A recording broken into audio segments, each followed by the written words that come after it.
Morris was born in Liverpool, England, on January 20, 1734. His parents were Robert Morris Sr., an agent for a shipping firm, and Elizabeth Murphet. Biographer Charles Rappleye concludes that Morris was probably born out of wedlock. Until he reached the age of 13, Morris was raised by his maternal grandmother in England. In 1747, Morris immigrated to Oxford, Maryland, where his father had prospered in the tobacco trade. 2 years later, Morris's father sent him to Philadelphia, then the most populous city in British North America, where Morris lived under the care of his father's friend, Charles Greenway. Greenway arranged for Morris to become an apprentice at the shipping and banking firm of Philadelphia merchant Charles Willing. In 1750, Robert Morris Sr. died from an infected wound, leaving much of his substantial estate to his son. Morris impressed Willing and rose from a teenage trainee to become a key agent in Willing's firm. Morris traveled to Caribbean ports to expand the firm's business, and he gained a knowledge of trading and the various currencies used to exchange goods. He also befriended Thomas Willing, the oldest son of Charles Willing, who was 2 years older than Morris and who, like Morris, had split his life between England and British North America. Charles Willing died in 1754, and in 1757 Thomas made Morris a full partner in the newly renamed firm of Willing, Morris & Company. Morris's shipping firm was just one of many such firms operating in Philadelphia, but Willing, Morris & Company pursued several innovative strategies. The firm pooled with other shipping firms to insure vessels, aggressively expanded trade with India, and underwrote government projects through bonds and promissory notes.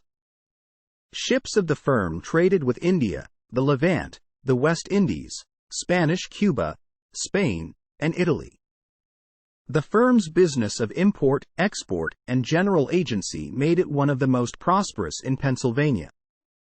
In 1784, Morris, with other investors, underwrote the voyage of the ship Empress of China, the first American vessel to visit the Chinese mainland.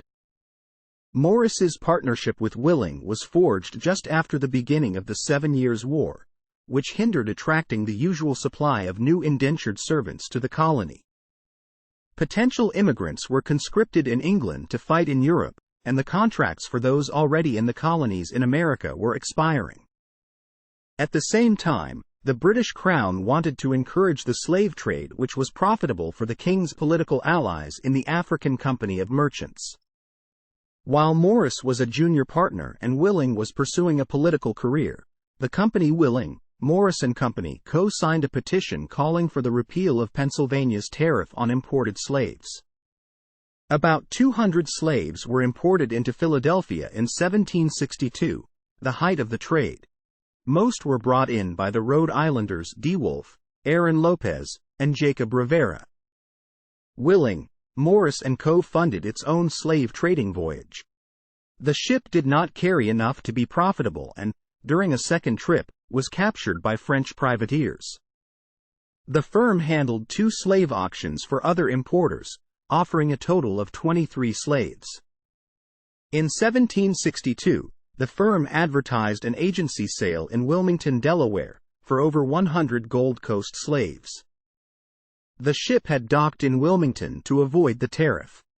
In 1765, on their last reported agency deal related to slavery, out of a total of 8, the firm advertised 17 slaves who were brought in from Africa on the ship Marquis de Granby. The slaves were not sold in Philadelphia, as the owner took the ship and all the slaves to Jamaica. He worked on the slave trade and owned slaves until 1797.